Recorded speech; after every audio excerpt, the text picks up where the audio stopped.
Florida, the Sunshine State. Land of theme parks, pristine beaches, and retirement dreams that look like they belong on a postcard. It is marketed relentlessly to anyone seeking escape from gray winters and dreary climates. A place where palm trees sway in warm breezes and golf courses stretch endlessly into the horizon. Sounds lovely, does it not? But here is what the glossy brochures conveniently leave out. The average Florida homeowner now pays $7,562 a year in insurance premiums, making it the most expensive state for home insurance in the nation. According to the most recent FBI crime data, Florida City has been identified as the most dangerous city in Florida, with a violent crime rate of 2,290 per 100,000 people. Hurricane Michael caused devastating damage to over 45,000 structures in a single day. University of Florida researchers found PFAS chemicals, the so-called forever chemicals linked to cancer, in 63% of the state's freshwater springs. These are not scare stories. These are documented realities that have devastated families and destroyed retirement dreams across this state. Now, let us begin. Number 10. We start our countdown in Palm Beach County with Pahokee, a small town of approximately 6,000 people sitting on the shores of Lake Okeechobee. You might look at this place on a map and see waterfront living at affordable prices. The brochures do not mention what awaits you there. In Pahokee, the poverty rate stands at 37.6%, diverging dramatically from the national average of 15.1%. The median household income in Pahokee is just $26,731, less than half of the Florida state average. The unemployment rate in Pahokee is 10.6% compared to the state average of 4.8%. Pahokee receives a D grade for safety, ranking in just the 18th percentile, meaning it is safer than only 18% of cities, but less safe than 82%. Daily crimes in Pahokee are 2 times higher than the Florida average. Daily violent crimes are 4.24 times higher than the Florida average, and 3.15 times higher than the national mean. The lake that should be an asset has become a liability. Agricultural runoff creates toxic algae blooms that turn the water green and make the air difficult to breathe during summer months. The nearest trauma center is over 45 minutes away. For retired people seeking peaceful waterfront living, this is not the destination they imagined. Pahokee is considered one of the worst towns in Florida due to its high poverty rate, unemployment rate, and crime rate. When the sugar industry declined, it left behind a community with few options and even fewer opportunities. A town crushed by agricultural decline is one thing. But what about a place that sits directly in the path of drug trafficking operations? Number 9. As the last stop before the Florida Keys, thousands of tourists pass through Florida City every year. Unfortunately, it also has a serious problem with robberies and property crime. It is a classic example of a place where you will want to get gas and keep moving. Florida City sits at the funnel point where drugs flow north from the Caribbean. The numbers here are stark. A violent crime rate of 2,290 per 100,000 people, and a property crime rate of 8,013 per 100,000. With a violent crime rate of 9.42 per 1,000 residents, and property crimes at 56.78 per 1,000, this gateway to the Keys leads Florida in criminal activity. Drug-related robberies cluster near US 1 truck stops, where police report 3 times more incidents than the state average. Florida City boasts a population of about 12,000 residents and is one of the carjacking capitals of America. The geography that makes it a convenient stop for tourists heading to Key West also makes it valuable to criminal enterprises moving contraband northward. Property prices here appear remarkably affordable compared to nearby Miami-Dade County. That is because insurance companies have fled. Many properties in Florida City cannot be insured through the private market at all. The savings on purchase price vanish quickly when you discover your only option is the state insurer of last resort, with premiums that exceed your mortgage payment. Drug trafficking concentrated in one corridor is one thing, but what about a city where the murder rate is 7 times the national average? Number 8. Located in Palm Beach County, Riviera Beach has a beautiful waterfront location that contrasts sharply with its crime statistics. It has struggled with a high murder rate and violent crime, making it one of the most violent cities in Florida for its size. With an average population of 35,000 people, Riviera Beach is another smaller community with a high crime rate in Florida.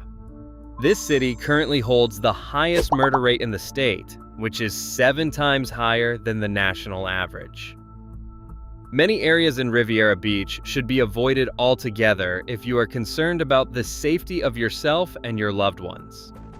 Riviera Beach shares Palm Beach County with some of America's wealthiest enclaves.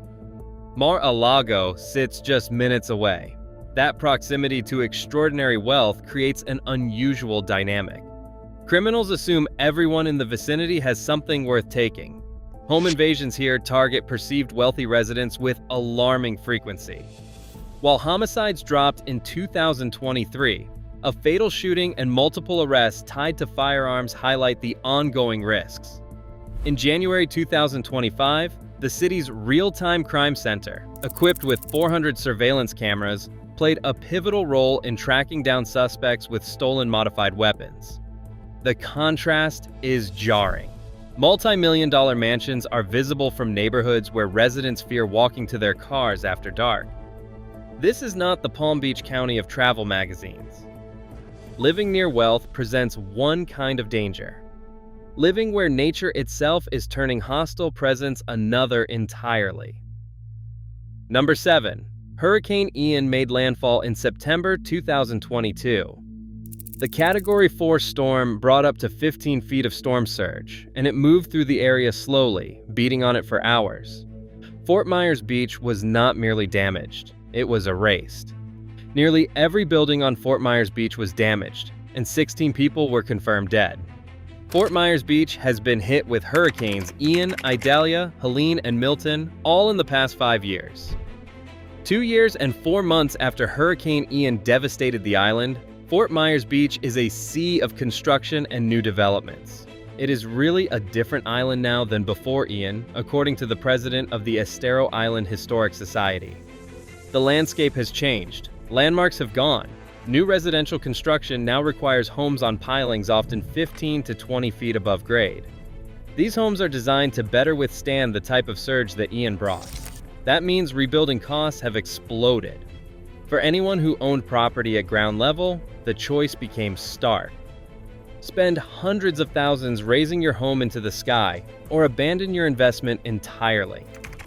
Most Fort Myers Beach property owners insured through the National Flood Insurance Program will be eligible for a 25% reduction in flood insurance premiums on policies issued or renewed on or after April 1, 2026. The town manager called this a game-changing win. But those reduced premiums still represent enormous annual costs, and they only apply to those who stayed. Many simply could not afford to wait. Houses were rebuilt, some businesses reopened, and many owners sold lots to developers when the cost of rebuilding outweighed their desire to stay.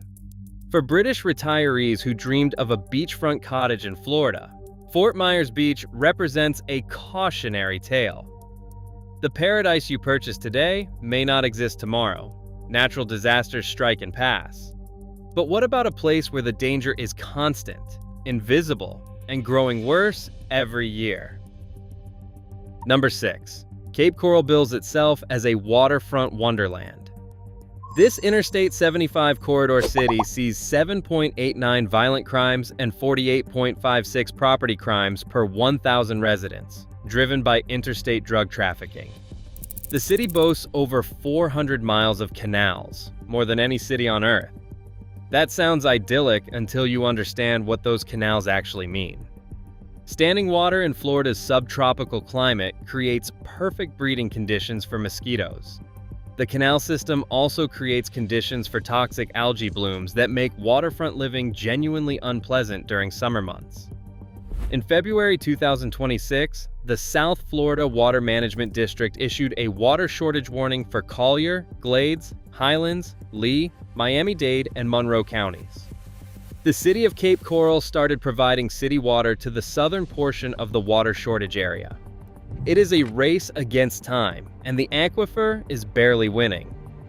PFAS, the hardiest of man-made chemicals, can linger in the outdoors for decades, loiter in the human body for up to 35 years, and are linked to a growing list of negative health effects, including cancer. University of Florida researchers are documenting just how many are found in the state's surface water, including its prized freshwater springs, which provide 90% of the drinking water to its inhabitants. Currently, most wastewater treatment facilities remove less than 10% of PFAS. Most of the contaminants in the processed material are dumped back into our waterways. If our drinking water comes from these sources, it will often contain PFAS.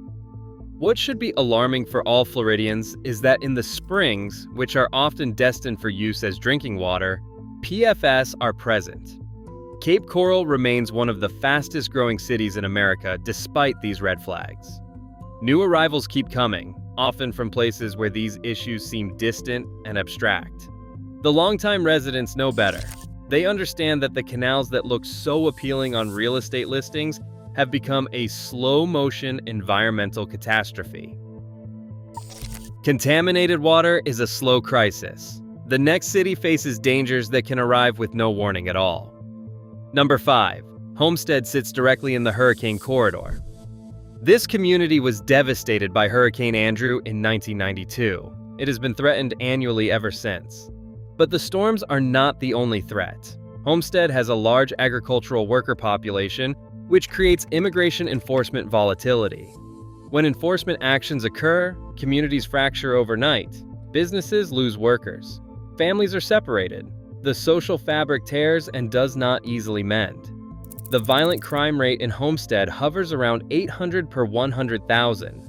The distance from Miami proper means delayed emergency response times. The hospital capacity is limited for the population size. For anyone considering Homestead as an affordable alternative to Miami's high prices, understand what you are purchasing. You are buying into a community that exists in a state of perpetual anxiety. Waiting for the next storm, waiting for the next enforcement action, waiting for circumstances beyond anyone's control to upend daily life once again. Immigration tension and hurricanes create instability, but the next entry involves a city where the violence has become something altogether more systematic. Number 4. Ocala. Ocala sits in Central Florida, marketed to retirees as affordable horse country charm. The rolling hills, the historic downtown, the promise of quiet living away from the coastal chaos. What the marketing materials omit is rather significant. Ocala appears in crime analyses with elevated statistics. Property crime rates here rank among the highest in Florida. The opioid overdose death rate significantly exceeds the state average. Ocala was historically known as a pill mill corridor, where unscrupulous doctors distributed prescription narcotics with minimal oversight. The opioid crisis turned property crime into a survival strategy. Retirement communities became targets because retirees have predictable schedules, visible assets, and limited ability to resist. Vehicle theft rates remain extremely elevated. Burglaries target seasonal homes during the summer months when owners return north. The retirement dream Ocala marketed was affordable, peaceful horse country living. The reality for many has been watching their possessions disappear piece by piece while prescription drug addiction ravages surrounding communities. Being targeted for what you own is terrifying. Being trapped by where you live is something else entirely. Number 3. On October 10, 2018, Hurricane Michael made landfall in the Florida Panhandle as an unprecedented Category 5 hurricane, with sustained winds of 161 miles per hour. It was the worst storm to hit the Florida Panhandle in recorded history. In 6 short hours, the storm caused devastating damage to over 45,000 structures, including 98% of Panama City's infrastructure. October 10, 2025 marks 7 years since that landfall. This collection of stories looks back at the devastation endured and the resilient citizens who continue to rebuild. 7 years later, the rebuild continues. 7 years after Hurricane Michael's destructive winds tore through Panama City, First Presbyterian Church is finally seeing hope rise from the rubble. The city's population dropped from more than 35,000 people to 25,000. The economy was rocked and property taxes dipped. These years later, Panama City is bouncing back, having recovered around 5,000 new and returning residents and new businesses. Mexico Beach became ground zero for Michael's destruction, slammed by both catastrophic winds and storm surge. From 20th Street to Miramar Drive, virtually all of those houses were completely destroyed. Since Hurricane Michael, Panama City has experienced 4 additional federally declared disasters, including another hurricane, a tropical storm, the COVID-19 pandemic, and a wildland fire fueled in part by Michael debris. Coupled with ongoing supply chain delays and inflation, the city faced a unique situation. While Fort Myers Beach and Miami received national attention, Panama City represents the forgotten catastrophe. The economic base fractured simultaneously. Military, tourism, and fishing all suffered damage at once. What remains is a community where desperation has become permanent for many residents. A city forgotten by the nation is tragic. The next entry is a city that cannot escape attention for all the wrong reasons. Number 2. Ybor City sits within Tampa, a historic district with cobblestone streets and cigar factory architecture preserved from another era. The preservation that makes it charming also created concentrated nightlife. That concentrated nightlife created concentrated violence. Multiple high-profile shootings occurred in the entertainment district between 2023 and 2025. The cobblestone streets that tourists photograph have become crime scenes with disturbing regularity. Police presence has surged, but the incident rate has not decreased proportionally. Tampa has a violent crime rate of 405 per 100,000 people, reflecting a violent level of crime as the city grows. Gentrification is displacing long-term residents, creating social friction that compounds the violence problem. The people being pushed out by rising rents watch the newcomers become victims. There is resentment beneath the surface. The historic charm that attracts visitors and new residents also attracts those who view tourists as targets. For anyone considering Tampa's historic district as a vibrant urban alternative to suburban retirement, understand what that vibrancy costs. The entertainment that makes Ybor City exciting also makes it dangerous. These forces cannot be separated. Violence concentrated in entertainment districts can be avoided, but the place at number 1 cannot be avoided by anyone who lives there. Number 1. Topping our list is Lake City. You might blink and miss it driving along Interstate 75, but this small community has a violent crime rate that is shockingly high. Lake City has a violent crime rate of 1,547 per 100,000 residents, making it one of the most dangerous cities in Florida. That figure is described elsewhere as a 1 in 17 chance of becoming a victim. Violent crime is nearly 3 times the national average, and property crimes are just as bad. In the past 2 months, recent events have included a mass shooting at Annie Maddox Park, a Lake City couple indicted for theft, multiple shootings across the city, and a fatal ATV crash, all of which have intensified safety concerns. Although Lake City is small, it has a very high poverty rate. Poverty is a major factor. 30% of its 12,329 residents live below the poverty line. Other measures show different but still alarming figures. One source lists 77.59 violent crimes for every 1,000 citizens. nearly 4 times higher than the state average. Another places the violent crime rate at 72.7, compared with the national average of 22.7. Property crime in Lake City is reported at 95.2, almost triple the national average of 35.4. That includes burglary, theft, and motor vehicle theft. Poverty and its location on a major drug trafficking route contribute to the problems. Lake City sits where Interstate 75 meets Interstate 10. That intersection was supposed to bring economic development. Instead, it delivered drugs. The prisons that were built to provide jobs also delivered ex-inmates with nowhere to go. The healthcare system that should serve 70,000 people across the region simply does not exist at an adequate level. The nearest Level 1 trauma center is over an hour away. A crime occurs on average every 12 hours and 36 minutes in Lake City. Community forum posts from residents describe long waiting times for emergency services, crimes that go unreported because reporting seems pointless, medical emergencies requiring helicopter transport to distant hospitals, and flooding that used to be rare, but now arrives annually as climate patterns shift.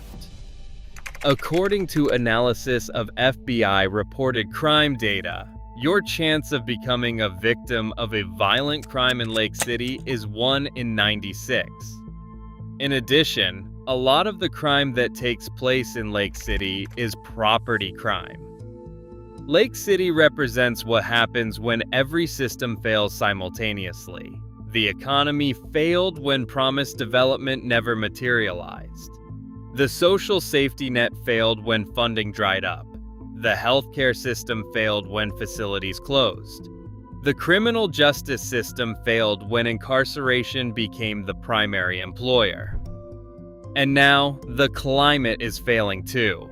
For anyone from the United Kingdom considering Florida retirement, understand that Lake City is what the end of the line looks like. Not the beaches, not the theme parks, not the golf courses. It is a small city at a highway intersection where the American dream went to die, and where a 1 in 17 chance of becoming a crime victim is simply the price of existence.